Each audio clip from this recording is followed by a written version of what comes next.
de composé de 1 et de son reflet. Nous avons également établi le début d'une vibration, car le nombre 1 vibre alternativement de l'immuabilité à la définition, puis à nouveau à l'immuabilité. C'est ainsi qu'il est le père de tous les nombres, et un type approprié du père de toutes choses. Le nom de la première séphir est KTHR, Kété, la couronne. Le nom divin qui lui est attribué est le nom du Père donné dans Exode 3.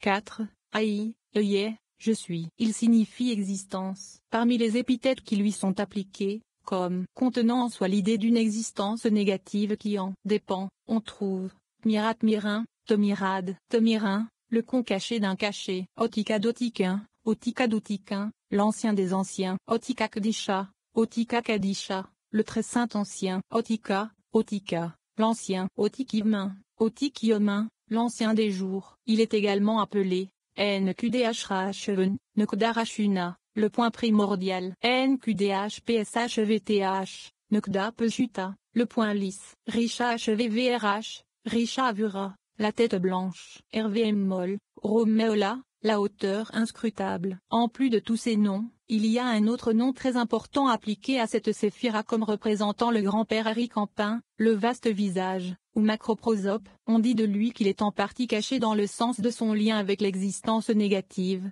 et en partie manifeste, en tant que séphir positive. Par conséquent, le symbolisme du vaste visage est celui d'un profil où l'on ne voit qu'un seul côté du visage, ou, comme il est dit dans la Kabbale, en lui tout est à l'endroit. Je me référerai à nouveau à ce titre. L'ensemble des 10 séphirotes représente l'homme céleste, ou l'être primordial, Admola, Adam Oila. Sous cette séphire se trouve l'ordre angélique des Shitash QDSH, Shiota Kadej, les saintes créatures vivantes, les chérubim ou sphinx de la vision de Zéchiel et de l'Apocalypse de Jean. Ils sont représentés dans le zodiaque par les 4 signes, Taureau, Lion, Scorpion et Verseau. Le Taureau, le lion, l'aigle et l'homme, le scorpion, en nature mixte par le serpent. Cette première séphire contenait les 9 autres, et les produisait successivement, de la manière suivante. 43. Le nombre 2, ou la duade. Le nom de la deuxième séphire est CHKMH, Chokma, sagesse, une puissance active masculine reflétée par Kété,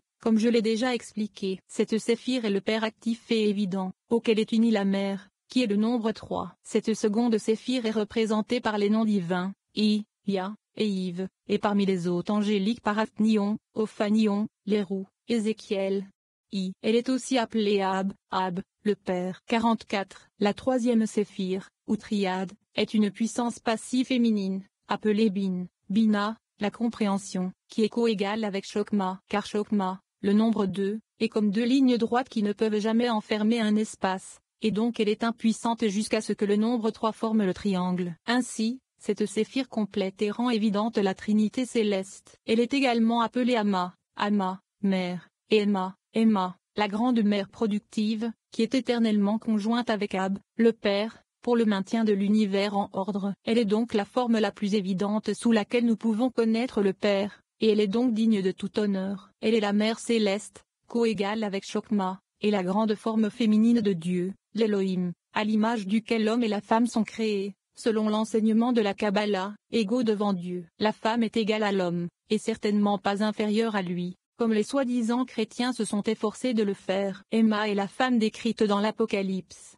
chapitre 12. Cette troisième séphire est aussi parfois appelée la Grande Mère. On lui attribue les noms divins, Alim, Elohim et Ivalim, et l'ordre angélique, Aralim, les trônes. Elle est la mère céleste, à la différence de Malkut, la mère inférieure, l'épouse et la reine. 45. Le chiffre 4. Cette union de la deuxième et de la troisième séphirote a produit CHSD, Z, la miséricorde ou l'amour, également appelé GDV et LH, Jodula, la grandeur ou la magnificence, une puissance masculine représentée par le nom divinal, El, le puissant, et le nom angélique, Shmlim, Shashmalim, les flammes scintillantes, Ézéchiel.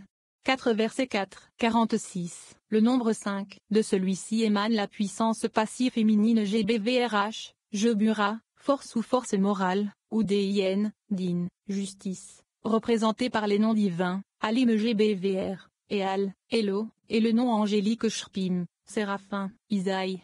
6. Verset 6. Cette séphira est également appelée PCHD, Pachad, peur. 47. Le nombre 6. et de ces deux nombres est née la séphira unitaire, Part, Tiferet, beauté ou douceur, représentée par le nom divin Alvdot, Ella, Vaadat, et les noms angéliques, Shinanion, Shnanion psaume. 128 verset 18, ou Mlakim, Mlakim, roi. Ainsi, par l'union de la justice et de la miséricorde, nous obtenons la beauté ou la clémence, et la deuxième trinité des séphirotes est complète. Cette séphire, ou sentier, ou numération, car on appelle parfois les émanations par ces dernières appellations, avec les 4e, 5e, 7e, 8e et 9e séphirotes, est désignée par le terme zoar en pain, zoïr en pain, la petite contenance, ou microprosopus, par antithèse à macroprosope, ou la vaste contenance, qui est l'un des noms de Kété, la première séphire. Les 6 séphirotes dont zoïr en pain est composé, sont alors appelés ses 6 membres. Il est aussi appelé Meleka, Melek, le roi. 48. Le chiffre 7. La 7e séphire est NTZCH, Netza, ou fermeté et victoire, correspondant au nom divin Jéhovah Tsabaoth, Yitzhak, le Seigneur des armées, et au nom angélique Zalim, Elohim, les dieux, et Trshishim, Tarshizim, les brillants, Daniel. X. 6. 49. Le nombre 8. De là découle la puissance passive féminine HVD, Od, splendeur, répondant au nom divin Alim Tsebaz, Elohim Tsabaoth, les dieux des armées, et parmi les anges Abni Alim, Beni Elohim, les fils des dieux, Genèse. 6. 4. 50. Le nombre 9. Ces deux nombres ont produit Isv, Isod, la fondation ou la base, représentée par Alki, et le Shé, le puissant vivant, et Jdi, Shaddai, et parmi les anges, par Hashim, Eshim, les flammes, psaume.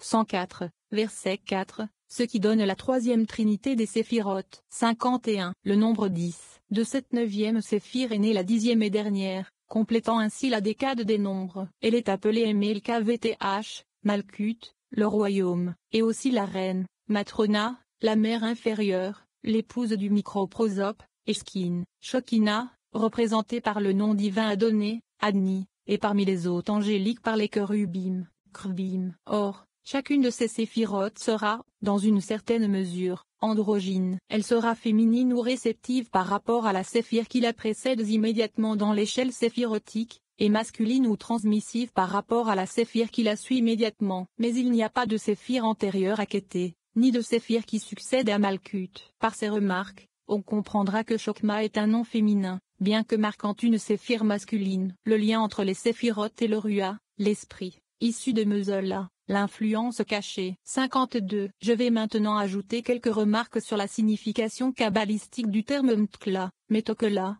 balance. Dans chacune des 3 trinités ou triades des séphirotes se trouve une duade de sexe opposé, et une intelligence unifiante qui en est le résultat. En cela, les puissances masculines et féminines sont considérées comme les 2 balances de l'équilibre, et la séphirote unitaire comme le rayon qui les relie. On peut donc dire symbolise la Trinité dans l'unité, et l'unité représentée par le point central du rayon. Mais, encore une fois, dans les séphirotes, il y a une triple trinité, la supérieure, l'inférieure et la moyenne. Or, ces 3 sont représentés ainsi, le supérieur, ou le plus élevé, par la couronne, Kété, le moyen par le roi, et l'inférieur par la reine, ce qui sera la plus grande trinité. Et les corrélatifs terrestres de ceux-ci seront le primum mobile, le soleil et la lune. Nous retrouvons ici immédiatement le symbolisme alchimique. 53. Maintenant, dans le monde, les séphirotes sont représentés par 1. Rachit Glglim, Rachita Galgalim,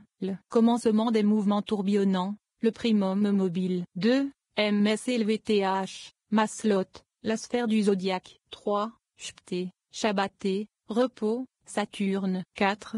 TZDQ, Tzedek, droiture, Jupiter. 5. Madim, force véhémente, Mars. 6. SHMSH, Shemej, la lumière solaire, le soleil. 7. NVGH, Noga, splendeur étincelante, Vénus. 8. KVKB, Kokab, la lumière stellaire, Mercure. 9. LBNH, Levana, la flamme lunaire, la lune. 10. CHLMISV, Colomyosodot, le briseur des fondations, des éléments. 54. Les séphirotes sont en outre divisés en 3 piliers. Le pilier de droite de la miséricorde, composé de 2e, 4e et 7e émanations, le pilier de gauche du jugement, composé des troisième, cinquième et huitième émanations, et le pilier central de la douceur, composé des premières, sixième, neuvième et dixième émanations. 55. Dans leur totalité et leur unité, les 10 séphirotes représentent l'archétype de l'homme,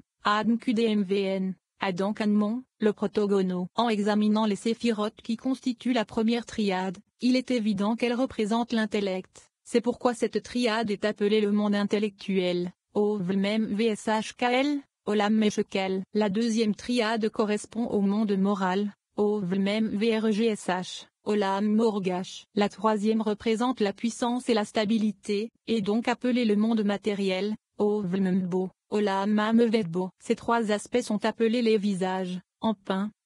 C'est ainsi qu'est formé l'arbre de vie, Otchim.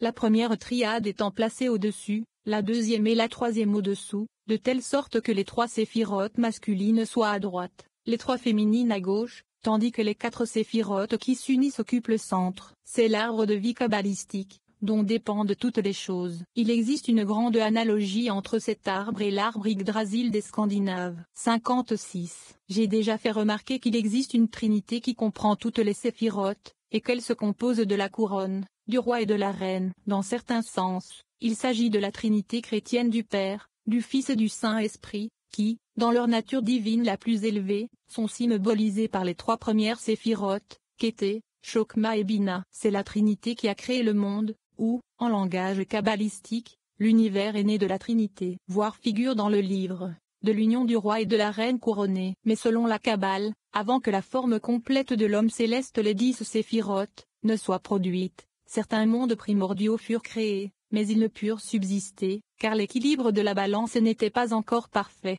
et ils furent convulsés par la force déséquilibrée et détruits. Ces mondes primordiaux sont appelés les rois des temps anciens et les rois d'Édom qui régnèrent avant les monarques d'Israël. Dans ce sens, Édom est le monde de la force déséquilibrée, et Israël est le séphirote équilibré. Genèse 36, verset 31. Ce fait important, à savoir que les mondes ont été créés et détruits avant la création actuelle, est réitéré à maintes reprises dans le Zohar. 57. Or les séphirotes sont aussi appelés le monde d'émanation, ou le monde atzilutique, ou monde archétypal, Ovlmatzilut, Olamatzilot. Et ce monde a donné naissance à 3 autres mondes, chacun contenant une répétition des séphirotes, mais dans une échelle décroissante de luminosité. 58. Le second monde est le monde briatique, Ovlm Bria, Olama Bria, le monde de la création, également appelé Gvursia, Korsia, le trône. Il est une émanation immédiate du monde d'Atzilot, dont les 10 séphirotes s'y reflètent, et sont par conséquent plus limitées,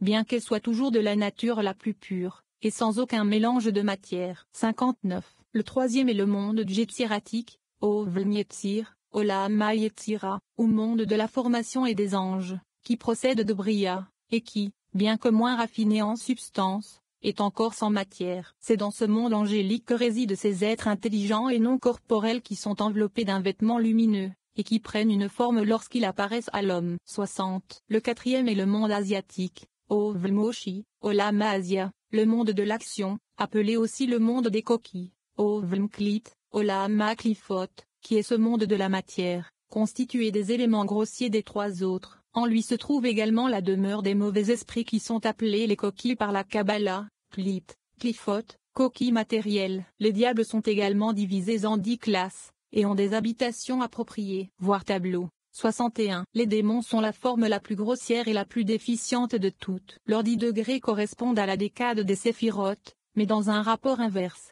car l'obscurité et l'impureté augmentent avec la descente de chaque degré. Les 2 premiers ne sont rien d'autre que l'absence de forme et d'organisation visible. Le troisième est la demeure des ténèbres. Viennent ensuite 7 enfers occupés par les démons qui représentent les vices humains incarnés et torturent ceux qui se sont livrés à ces vices dans la vie terrestre. Leur prince est Samaël, Smal, l'ange du poison et de la mort. Son épouse est la prostituée, ou la femme de la prostitution, Ashtzunbenion, Ishezununion, et ensemble ils sont appelés la bête, Shiva, Shioa. Ainsi s'achève la trinité infernale, qui est, pour ainsi dire, l'avers et la caricature de l'unique créateur surnaturel. Samaël est considéré comme identique à Satan. 62. Le nom de la déité, que nous appelons Jéhovah, est en hébreu un nom de 4 lettres, Yves, et sa véritable prononciation est connue de très peu de personnes. Je connais moi-même une vingtaine de prononciations mystiques différentes de ce nom. La véritable prononciation est un arcane très secret, et c'est le secret